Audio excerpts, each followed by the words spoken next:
We are Release the Adventure, a podcast about going outside and having fun, going on adventures, and doing things that may be a little bit out of your comfort zone. Maybe something that's you're super passionate about. This is a channel about just doing what you love outside. I'm Brad. And I'm Sean. And today we get to talk about, I would have to say, probably my number one. Would you agree, Sean? It's pretty high up there. I mean, it's there's a lot of aspirations, a lot on the line for you in current times for kind of more or less this topic. I mean, it's a biggie. This is what you went to school originally for. Didn't get your change your major out of it, but that's what you went to school originally for. Yeah, pretty big in your life, I would say. So to simplify it, we're going to talk about taking pictures, aka photography, which, as Sean mentioned, I went to college for originally as a theater film major and noticed very quickly that I wasn't going to make money. So I went, instead of making 15 grand a year, I went to being a sociologist where you make 32 grand a year. Ooh, wow. I went pretty far up the chain, right? Right? Did the right thing, I guess. Big spender. So the reason we want to talk about photography today is just to kind of give you guys a glimpse of what is the possibilities and why do people do it? Why do people spend too much money on cameras to go out and take pictures? What is the joy of it? And also how you can incorporate photography into the sports or the activities, the hikes, the camps that you're already doing to make lasting memories, or even potentially even start your own business if you get super into it. Exactly. Finding the joy in photography, where it's not something that you look at and you go, oh, that looks kind of fun, but it's something that you actually enjoy and you find how to adapt it to your everyday life and those sweet, sweet adventures that you like to do. So let's start with the why. Why photography? Well, everybody's got a phone. Everyone's a photographer nowadays, I guess. Nope. I'm going to say nope. That's another whole topic within itself. I am one of the people that still just like would rather just never open up the camera app on my phone. Over the weekend, I took pictures of my cat because she was looking cute, and that's about as photography-ness as I got in quite some time. That is fair. That's fair. But it's still taking pictures. It's still taking an opportunity to look at your beautiful Miss Sophie and take a picture of her and be like, I want to save this moment. That is true. And I guess that's, for the lack of better terms, is saving the moment. And you kind of can get more out of it or that type of thing and kind of dive into that deeper into a different direction or this, that, or everything. But I want to simplify it as saving a moment. Yeah. So that's the why. So now let's look at kind of the purpose. And I like to differentiate the two. So, Sean, when you took your picture of Miss Sophie, what was your purpose other than to save the moment? I mean, if we're talking like on a physiology level kind of deal, to make myself feel happy by capturing a cute object, getting that kind of endorphin rush of looking at a cute object. And I guess secondarily to show my wife and make her feel the same thing. See, right there. You just nailed it like a scientist, which, cool. But let's layman's term it to feel good. Yeah. Because cats are freaking cute. And Miss Sophie, I will be honest, those big eyes of hers makes her extra cute with her little fangs. Yeah, I feel you. Cute. I don't know if I sent you the picture that UV took the other day, but yeah, she got a really good picture of her big green eyes really popping out. I did get to see those. It was very nice, very cute. Anyways, more about Sophie.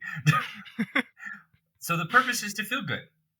It's to save a moment and feel good. So for me, the reason I love photography so much is because I can be artistic, which is one of those things that I feel purpose for. I feel passionate about of when I look at an object and I see it in a way that no one else does, and I'm able to capture what my brain sees. So Yeah. I guess on the same, it makes me feel good, but it also makes me feel good that I get to send you something or put on our Instagram or my personal or my business's Instagram, and other people can look at it and go, "Whoa, I'm Yeah. into that." That's Yeah. that hypes me up, whether it's something random or mountain biking, which I haven't gotten into yet, folks, but that's action sports. Not super my thing, but something I'd like to delve into. Maybe one day when I get a bigger bike and I start sending stupider, bigger things, maybe then. Hucking the big rocket, freaking whole enchilada. I'm still hyped Yeah. about that. If y'all, I'm going to say it one more time. If y'all didn't catch our last episode, was it last or 2 episodes ago? It was last episode, the Yeah. Moab episode. No, two episodes ago. I don't know. Yeah. We're kind of slightly ahead, pre-recorded for the first time in history, so I'm Yeah. actually losing So track. we don't know what's going on. But a couple episodes ago, we talked about our Moab trip. And Yeah. I sent like a 7 or 8 foot drop on accident. And I really wish there was someone taking a picture so that was saved. But I Yeah, probably that would wouldn't have have been a done it if perfect someone moment. had a picture or a camera. I probably would have Yeah. chickened out and been like, nope, Mhm. not doing it. But either way, I wish that moment was saved, and I wish I could have that opportunity to take kind of pictures like that. But I think Right. that's a later project, hopefully. Yeah. So anyways, let's as someone who doesn't know a lot, we're kind of getting into the why a little bit, but what are the first steps into getting into photography? Okay, so this is what I'm going to say very simply. I'm going to break it down into 3 categories: beginner, beginner plus, and pro. And Whoa. the reason, and I know, weird phrasing, but I'm going to explain. Yeah. And there's not an intermediate for a reason. Because when it comes to equipment, so let's talk equipment real quick. When it comes to beginner, beginner plus, and pro, you're not, there's not really, the jump is weird Mhm. because it's under $1,000 and you got beginner stuff Mhm. that are great cameras. And I will preach 1,000 times over, if you want to get into photography, I'll look it up right now. I will look at Canon starter cameras The because Rebel. the Rebel, that is probably what it is right now. Let's Mhm. just see what Canon's website, personalshop.us.canon.com, has for us today. They have a $400 Rebel T6 with a lens for $400. Yeah, I think that's what I got. My wife UV. And Man, has it that's been all you 3 years need. ago now? That's all you need. I think she has this one right before this, but either way, when you're Yeah. a super beginner, and I'm talking, you see people taking pictures and you want to understand the concepts that are photography with a DSLR. These are kind of the starter cameras, and that's digital single lens reflex camera. Don't even bother trying to memorize that because I forget it all the time. It's an SLR, is previous cameras that you had to actually put film in. Yeah, the good old like 80 millimeter film or whatever it was. Correct. You're close. I think it's 50 millimeter, but Sure, yeah, sure. Sorry. yeah. I think 80 millimeter was used for Like cinema. cinema, I believe. Mm-hmm. But once again, not an expert in history. Don't quote me. But DSLRs are what we use now, or mirrorless DSLRs, which Ooh. I'm not going to go into the weeds. I'll give you the short and dirty what the difference is. A DSLR, or a digital SLR, uses a camera refraction system to take a picture.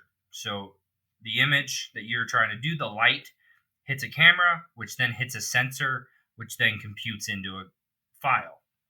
With a Mm-hmm. mirrorless, your sensor is right there. It hits the Sensor saves the image. Makes sense. So simple and easy difference.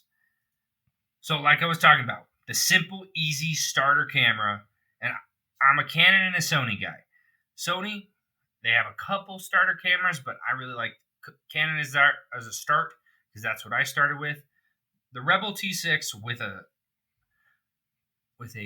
double zoom kit lens of 75 to 300, which can get you out there taking some pictures of, which I'll get into lenses in a moment, but can get you out there taking pictures of things at a little bit farther distance because that's what the focal length is for.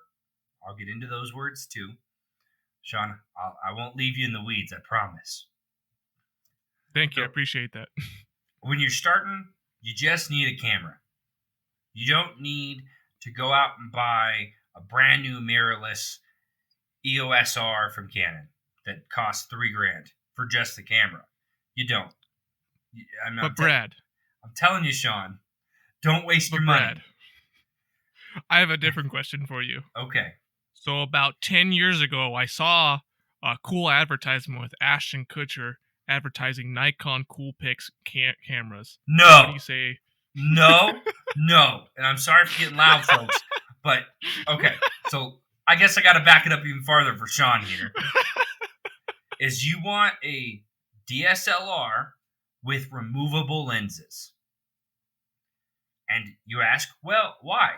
I can get this Coolpix from Nikon that has its lens already on there. And those are more pocket cameras. And those are good. But it will limit you extremely if you're trying to get into this as a hobby and as something that you do more than family vacations, weekend trips, randomly type of thing, like once every couple months. Because if you get into photography, you're going to get bored, especially with those. I call them pocket cameras because most of them are pretty small and they're able to fit in a pocket. Yeah. I'm not that person. I've never liked them because you don't have as much flexibility with settings and having control of your image. Yeah. And that's what these DSLRs are about, is you can change your shutter speed. Here are your three main things to think about, but we can dive a little deeper probably in a different episode. I ain't going to explain how to function a camera because I could spend 4 hours explaining to you how to function a camera, but shutter speed, focal length, which is your f-stop, and then your ISO or ISO, which those three things affect how much light and how your image is taken. Which those three things you can get really creative with. So when you're at night and you see people who take pictures of light trails of cars or they paint with light, that's turning the shutter speed down to almost nothing and having it run for probably 20 to 30 seconds, sometimes longer. Yeah, super long. Exactly. When most people who take like action photography, sports, split seconds, way less. You're running at like 1 to 2500th of a second. Yeah.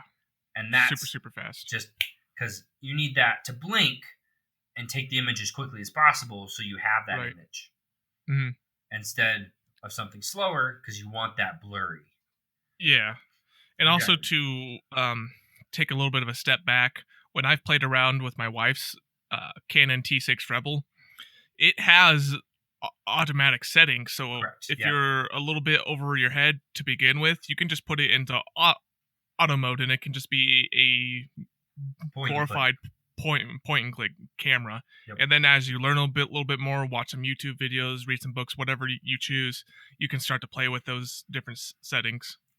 And what a great thing about Canon, Sony, Nikon, they all do it, all the main brands, is you'll have fully auto, but then you'll also have shutter focus or ISO focus or f-stop focus. And that's, let me rephrase that, shutter priority, ISO priority, or f-stop priority, which those different settings are manual, but automatic. So you have the Okay. ability to mess with your f-stop on shutter priority, but the computer on your camera will control your shutter speed, Okay. so So that you're it gives you a little y- bit like training wheels, right. Yeah, so that that definitely makes sense. That's you're that's a good not way to kind of ease your yeah, way into it.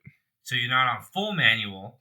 Because I only shoot manual now because I hate the way the computer takes an image, because I think I do a better job. Whether that's true or not, who knows?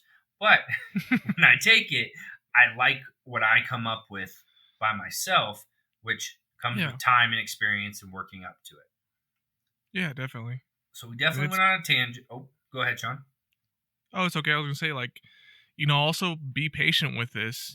This is something, and it's okay if you're out on like a photography trip and you're out trying to snap photos and you're playing around with manual settings and three-fourths of them are out of focus, or some of them are super light wash and it's way too overexposed, something like Yep, that. That's okay. It's exactly, okay. That's for sure. part of the learning journey. And give yourself a pat on the back for trying those new settings and Yep. trying to go fully manual. That's something that you should be proud of, and it's something that takes a very, very long time and a lot of training. And I'll tell you something that I think I picked up my first camera, like actually like working with a camera, in 2013, 2012 or 2013. So I guess I've been using the camera for almost 10 years, what, 7 years? And Seven as of seven, 2013. yeah, 7 years. And I probably use 15 to 20% of the pictures I take, Mm-hmm. because the rest are either blown out, blurry, ugly, because the composition's ugly, and it just takes time. And then one of Yeah. my favorite YouTubers, um, Fronos, Mm. Fronos Photos, he has openly said, I take about 1,200 to 1,500 photos for a photo shoot. I use Mm-hmm. about 15 to 20 of them. Wow. And he just That's says, I like would rather 1%. shoot the hell out of it and then feel good after, and four have 300 pictures that are beautiful, instead Right. of take 100 photos having two that are beautiful. Mm-hmm. Which I really like that concept, because it's all about experimenting and trying different things and mess with your Yeah. settings and going up and down and left and right and just messing around. Even when you get to that professional level, and he is a absolute professional, because he gets to go take pictures of Bernie and Trump and all of those major politicians, and Mm-hmm. he's part of this super group of YouTubers that get to go out and do photography. Interesting. But dial it back a little bit. Like I said, beginner, $400 camera does you just dandy. Mm-hmm. What's Okay. beginner plus? Okay. So let me explain that. I would go up to probably $1,500 on a beginner plus camera. And I'm not talking lenses, Holy. I'm talking just camera, up to Oh about man. $1,500. Because once you get past that, you got to start thinking, how much is your kit going to cost? Mm-hmm. Because if you buy a $1,500 camera, you're not going to want to buy the cheapest lens. No. You're just not, because you're going to want something higher end. Which, Yeah.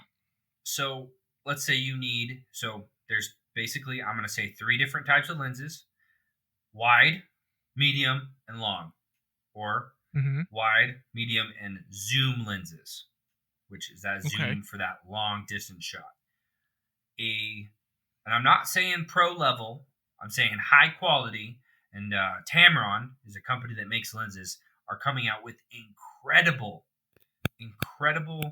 budget lenses for that beginner plus, moving into that low pro type of lens. And I think it's $900 right now for their wide lens, $800 for their medium, which is a 28 to 75 or 70, and then their zoom lens is $1,400, and that's an 80 to a 170. Hmm. And that's not Wow. even So and it's that's not a zoom lens. That's just a kind of, I want to start taking pictures of sports, but I'm in the front row. I want to start taking pictures of birds, but I can get within 50 to 100 yards type of lens. But if you want to buy a, let's say, 100 to 300, you're looking at probably $2,200. Yeah, so to me, when I'm hearing that for the first time, my initial reaction is if I'm at that level, this beginner plus level, is I'm gonna start attempting making money out of this. Maybe not. I'm not pro by people don't know me yet, but I'm gonna start doing little photo shoots here and there, Exactly. and I'm gonna try making money out of this. And you're gonna want to start printing your own photos, and Yeah. start taking more pictures of wildlife, and you're starting to get a little bit more into it. And I'd say I'm at that beginner plus. That's where I live. I think I'm very knowledgeable and I understand the concepts very well, but I don't think that my ability is anywhere close to pro. I'm That's probably fair. on the higher end of beginner plus, but I'm still right there. And that's about, and my kit is a little bit more expensive on the highest end that a beginner plus would probably use. But I didn't spend $5,000 on a camera by itself and 3 or 4 grand for every. My kit doesn't cost $20K Sure. like most pros have. Yeah. My kit was more around 5, Mm-hmm. which is definitely on that higher end. But I also use my camera 3 or 4 times a week. And when I go out and I do a shoot, I take 2,000 photos. Yeah. Small tangent here, small little story. Sender. But when I was working as a security guard for the Long's Peak Mall in Longmont, there was this guy that was getting his settings dialed in because he liked to use a controlled environment to dial in his settings before he actually went out into the field. Okay. And so, and he was a pro photographer. He might have been not like the full-time National Geographic, but I think he was like a every once in a while National Geographic type of level type of guy. And he saw me looking at him because I was kind of watching him from a distance because I was like, wow, this looks really impressive. And so he calls me over and he's like, hey, do you want to play with the camera? I was like, nah, man, that's okay. Like, that looks really expensive. He's like, no, come on, come over here and play with the camera. And so I looked down this zoom lens that he has, and I'm looking at stuff, and he's asking me these different questions about the lighting, and I really don't know what to respond to, so I'm just trying my best, and it's more or less wrong every single time what my responses are. And then he finally gets to the big magic question: how much do you think just this lens alone costs? And as someone who so baited. Yeah, exactly. And as someone who literally knew absolutely nothing at that time, I was like, man, I don't know. I mean, I can tell it's really expensive, so maybe like $5,000. He's just like busting out laughing. He's just like, are you kidding me? This lens alone is $25,000. I was like, yep. Why did you get me over here? Why did you let me play with this? Why did He's you like, let I thought me it put was this in my funny. hands? Yeah, exactly. That's funny. He's like, I thought it was funny. He's like, you held it fine. I was like, I'm gonna give this to you right now. I don't want to carry this anymore. That's awesome. But yeah, that pro level just gets Looney Tunes crazy at a certain point. And this is one of those hobbies that the more money you spend, majority of the time, and I'm saying above $5,000. This is per lens, per camera. Above that $5,000, the money makes the difference. But I would say between a $2,000 and $1,000 lens, some of them are pretty much the same. But what I will also say, Brad, is that for these super high-end cameras, let's say you're like a dentist and you want to get into photography, and so you go ham, you buy just a decked out kit, right? I'm not even going to put numbers on it because I don't know enough, but just like a decked out kit, like super high-end beginner plus, if not like entry-level pro level grade, right? They have pro level equipment, yes. So whatever that price tag is to you. Okay. Just because you have that good of a camera does not mean you're going to take good photos. Exactly. You have to be a good photographer first. And that is you can take good photos with a cheap camera too. Sean, that was a great segue. right into that pro range. Pro is not always about your equipment. It's about your skill level. And I have met an individual who I met in high school. Great guy. He shoots photography for the Bears and the Cubs. Or yeah, Chicago Cubs. The Bears, yeah, those are the Okay. the Chicago teams. And then what's the hockey team? The Chicago Blackhawks. Blackhawks. See, don't like that name, but they got to do what they got to do. So he shoots I don't for like that all name either. three of those, and he shoots on I think an 8-year-old camera, 8 or 10-year-old Nice. camera, but with like an $8,000 lens. Mm-hmm. So you can kind of play around that way, which most people would be like, "Oh, that used, I could buy that for $500." Well, he bought it brand new back in the day, and has been shooting for them for 5 to 10 years. So you got to think about that. It's not always the equipment. Like Sean said, I could go out and get a loan for $100,000 and buy a kit for $100,000. Easy. Easy if I wanted to. But I'd probably take the same quality photos that I took this morning that I would this evening with that camera. Yeah. Because you have to use the right tool for the right person and for the right job. Mm-hmm. And I think once you get into that experience level, then you can start buying those expensive things. If you're making a lot of money off photography, sure, go ahead, start spending more money on lenses. But you'll know when that happens, because you'll start trying to take shoots of like the Bears or the Broncos, because we're closer to them. And I go or out, even weddings, yeah, or quinceañeras, or and I graduations, or go out and whatever. I try to take those photos.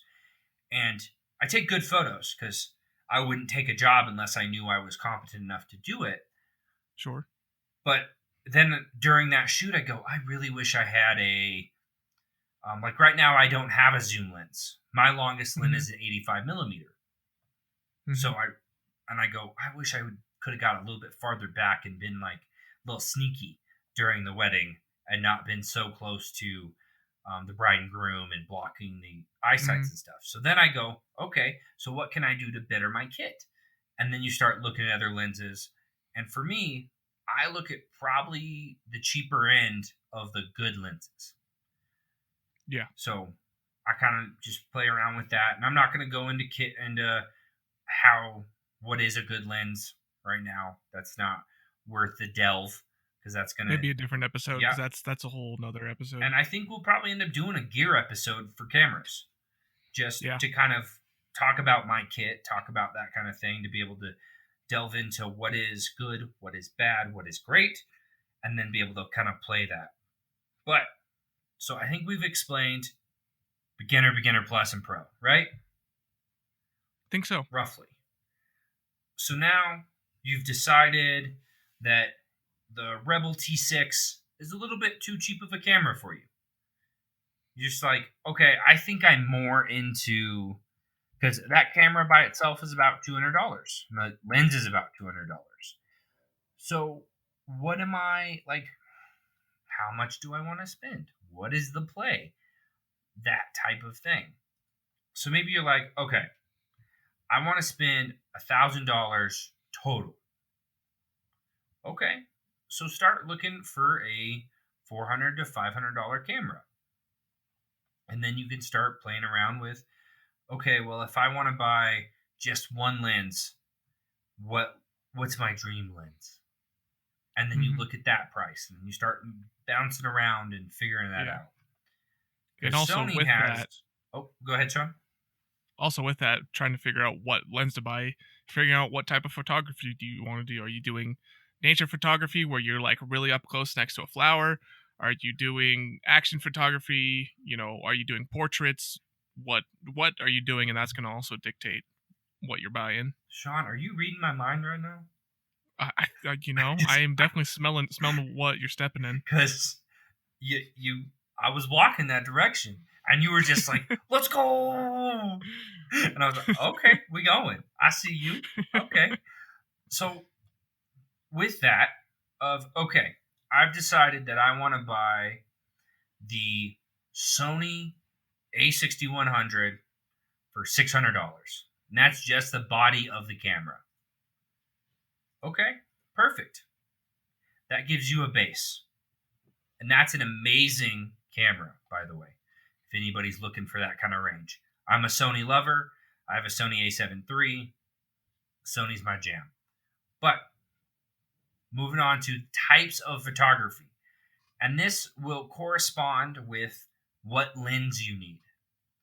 Because if you want an all-around kit, you're going to have to buy 2 or 3 different lenses to kind of be able to play that.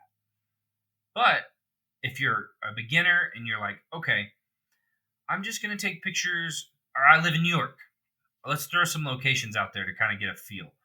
I live in New York City.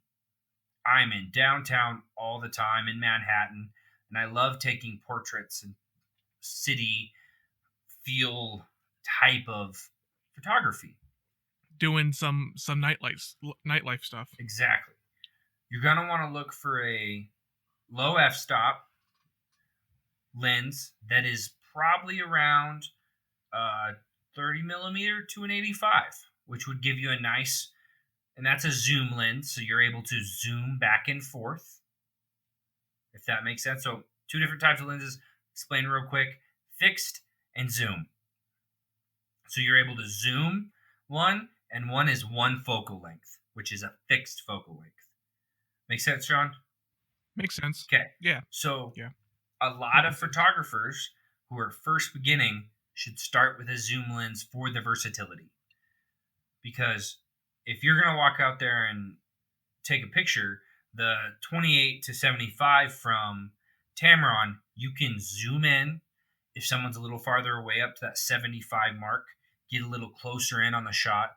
But if you have a big group you want to take a picture of, you can zoom that back out to that 28 and be able to take that shot and have a wider area to be able to take the shot. But if you had like the Basis 35, which is an incredible lens, and I've had the chance to play with it, but it's $1,200. Beautiful lens. You only have 35 millimeter. So it's a fixed lens. So if you want to get close up on somebody, you have to physically walk to them and get closer to them. And if you want more in the picture, you have to physically walk backwards and move it, and you're the zoom compared to the lens. Yeah. All tracking here. Okay, good. So if you're in the city, you're probably going to want something right in that mid-range to be able to get a little bit wider shots, but also be able to zoom in on people's faces and have that kind of thing. But let's say you live in Seattle. You have opportunities to be on these really tall buildings, and you want to take these really wide, super wide cityscapes. Mm-hmm. Okay? Gotta have that space needle in it. Exactly. You're going to want something that's an ultra wide, 12 millimeters, 16 millimeters. Mm.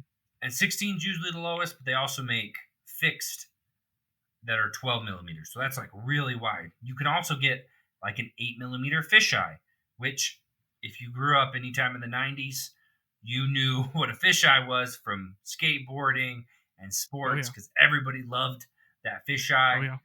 And that was good for a little bit, but I still think it was ugly. We actually took a fisheye photo during one of our wedding photos. It was during when we were in that little garden and we were all standing on that little... little... That was not a fisheye, Sean. Thing. It wasn't a fisheye? No, that was a ultra wide lens. Professionals. So I thought it was a fisheye. That was a 16 millimeter lens. I asked because I was interested.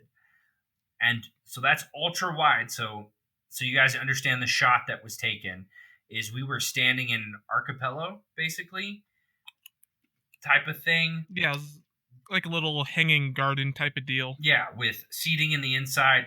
She got up on top and took a picture facing down that had the bride side with all the bridesmaids, the groomsmen, in kind of like a circle thing that looked amazing that was taken with an ultra wide.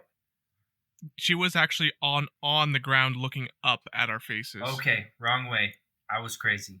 But But same the concept. concept still.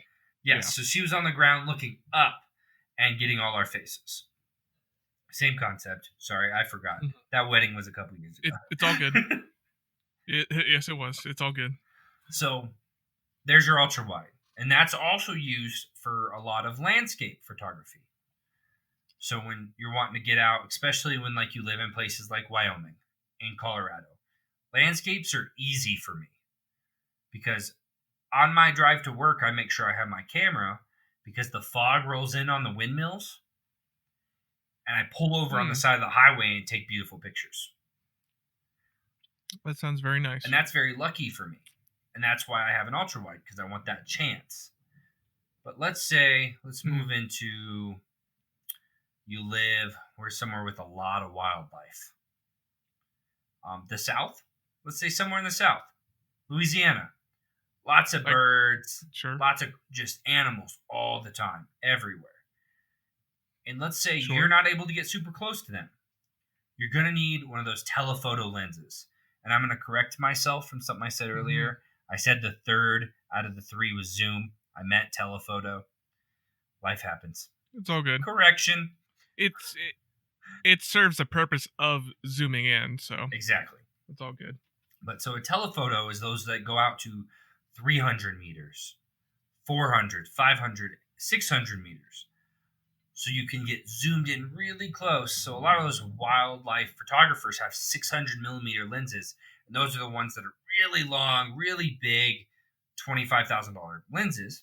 And you can get cheaper ones, but those are the fancy ones, of course. And those are the lenses you're going to want to look for. Yeah. Yeah, just like the guy in the mall had. Exactly. Really expensive, kind of scary to touch, but you can get really close and beautiful, sharp details at those lengths. National Geographic, I can put a solid bet that 99% of their photographers have a telephoto lens that is in that price range. But we're not there. I wouldn't be surprised. We're not those people. So you can get a 100 to 300 for about $1,400 from several different brands as well. So you can kind of play around with that as well. So I think I just described at least what majority of people are going to take. Oh, I missed one. Micro photography. Macro. What's micro is that like zooming in on like bugs? So that's when you're like doing flowers? Bugs and flowers and you're trying to get really close on something. And those lenses are particular because they kind of work like a microscope. So it gets really close to keep it nice and sharp. But those also have to have a lot of light because it has a very small lens. So it doesn't absorb as much light compared to that makes sense. A 300 or 400 millimeter lens that's really wide. So it sucks in a lot of light if you're taking pictures, let's say at sunrise or sunset. So you have it. You have what you want. You decide. So, Sean, actually, I'll ask you, what would be your budget right now? Not for a dream camera, but if you were like, I want to go out and take pictures with my wife, I want to have a camera as well, what would be your budget? Yeah, I would say I'd be in that beginner range because I would have to be realistic with my goals, and I'd be at that range of, well, it seems fun, but I'm not really sure if it's something that I want to do long term, and I just kind of want to dip my toes in and get my feet wet. So I would be in that beginner range, the under $1,000 kind of range, and if I were to get into it, I would want to try my hand at action photography. So I'd want to have a body that could do, those very snappy photos. I think that's what I'd be more interested in. And something that was kind of more of that mid-range where I could zoom in a little bit, but I don't need like a telephoto style because I'm not going to be, 100 plus meters away from the athlete. I'm going to be relatively close. Okay. And so I'd kind of be the sort of thing I'd be interested in. So I'm gonna throw a camera out here right now. This is just to kind of add one more concept to this super concept filled episode.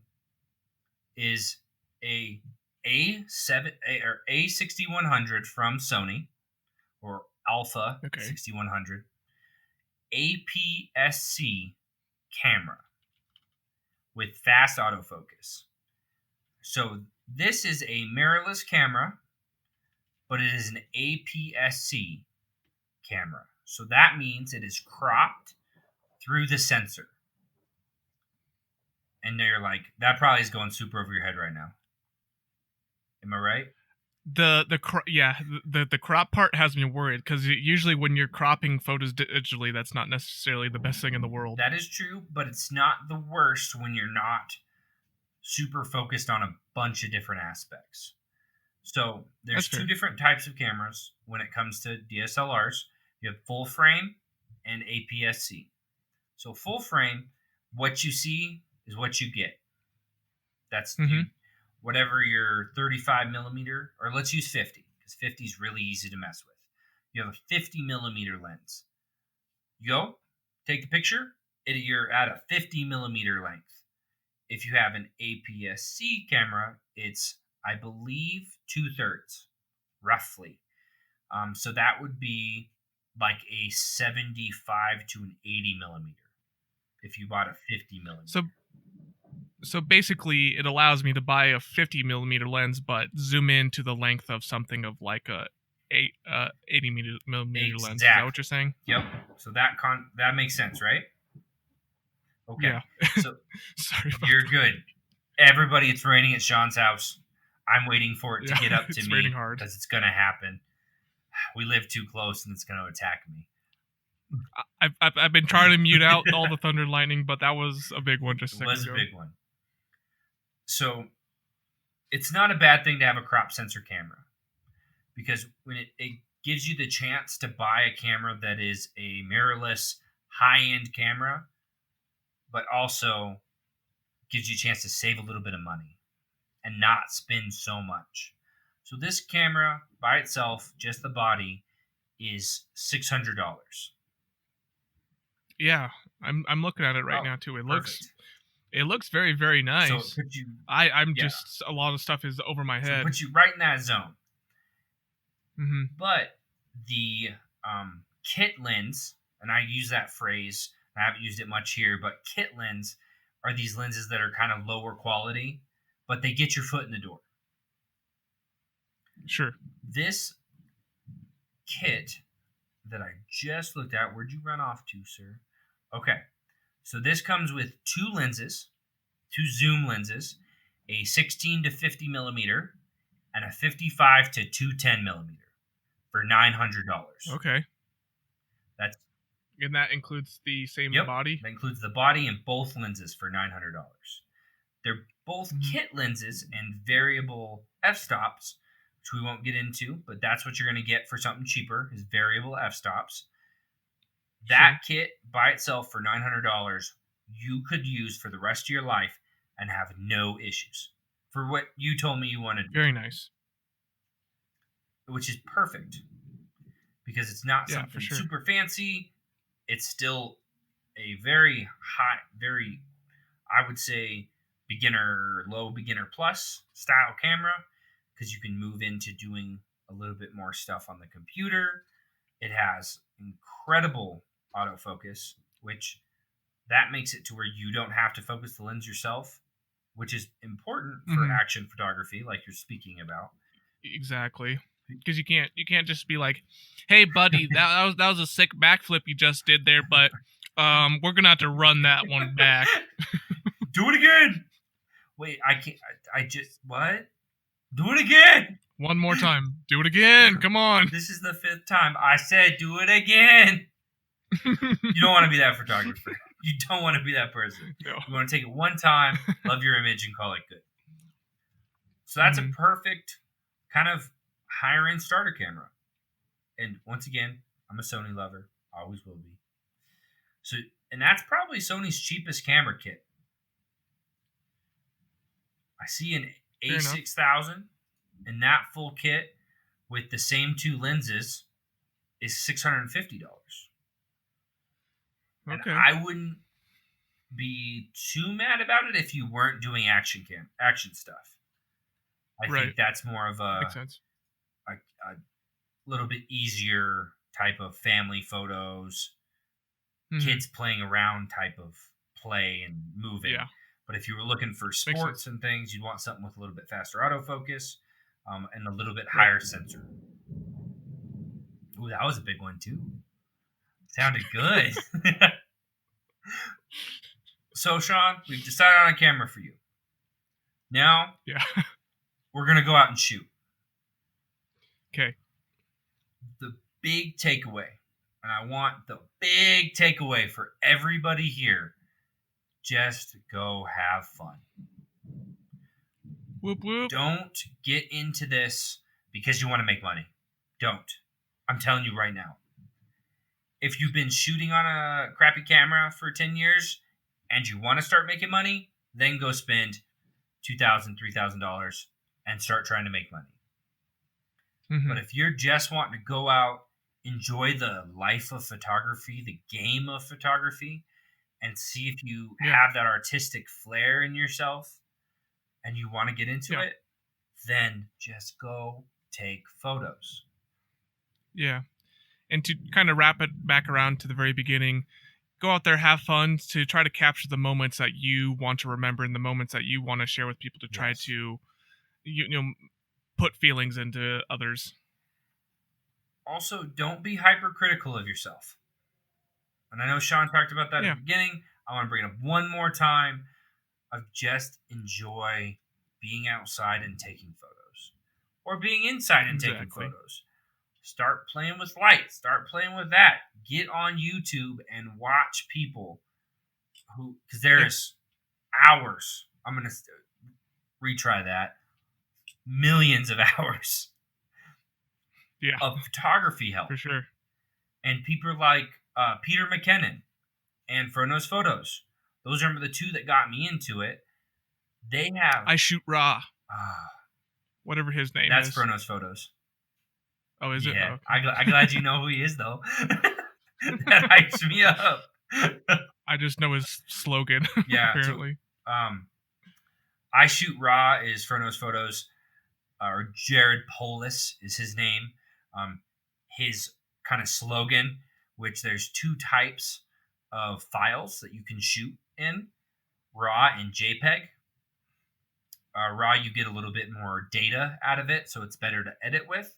JPEG is better just if you're looking to shoot a picture, have it put up on Facebook in 5 minutes.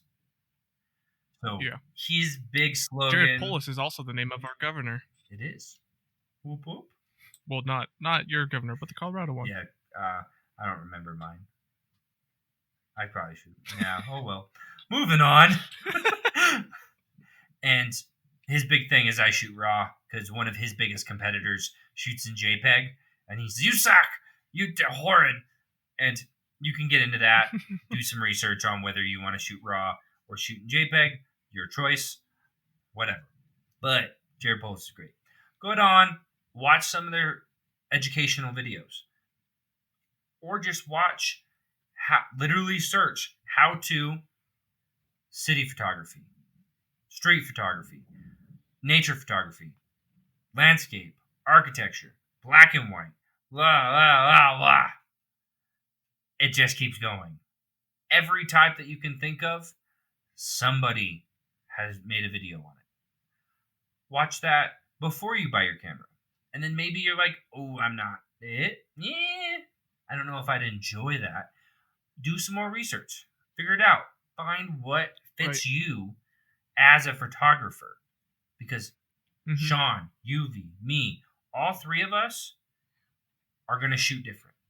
And that's the wonderful part about photography. It's not a computer program taking a picture. It's an individual finding feeling and happiness and love out of a photo and then snapping it and going, oh, I saved it. I did it. That's awesome, Brad. So you got to remember that it's not about how Jared Polis, or Peter McKinnon or whatever nature photographer you want to think of takes a photo. Because there are some incredible people that take amazing photos. But I bet $1 million if I was in the same place as Peter McKinnon and we both had the same kit, he would take 1,000 photos that are 100 million times different than the 1,000 photos I took. And that's why it's incredible. And that's why I encourage you to go out with your phone, take some photos. If you're feeling it, find yourself a cheap camera. Used. There are lots of used sites as well. And we can get into that at a different time. If you guys need help picking a camera, hit us up. Instagram, release the ADV. No, that's Twitter. Nope. Twitter's released the ADV. Yep. Instagram, release the adventure. And I can help you out. For sure. I love talking gear. I love getting psyched. I love getting people into the sport, into the hobby. It's incredible. So, Sean, do you have any last questions on your first camera? Not right now, no. I think we're just gonna have to do a second, third, and a seventh episode here eventually about all the different things. But just want to thank you guys again. Thanks for dealing with the ambiance in my background. I have a high dynamic mic. Yeah, I have a high dynamic mic, but hopefully this gets edited out mostly in post. But anyways, I appreciate your patience. I appreciate you guys listening. Also, consider sharing with your grandma, your upcoming photography best friend, all the people that you love in your life that you also would think would love our podcast. And if you're also thinking about becoming a super fan, consider reviewing us on either Apple Podcasts or Podchaser. That would mean the world to us. And yeah, I think that's just about it for me. We are Release the Adventure! And thanks for coming and taking photos with us today.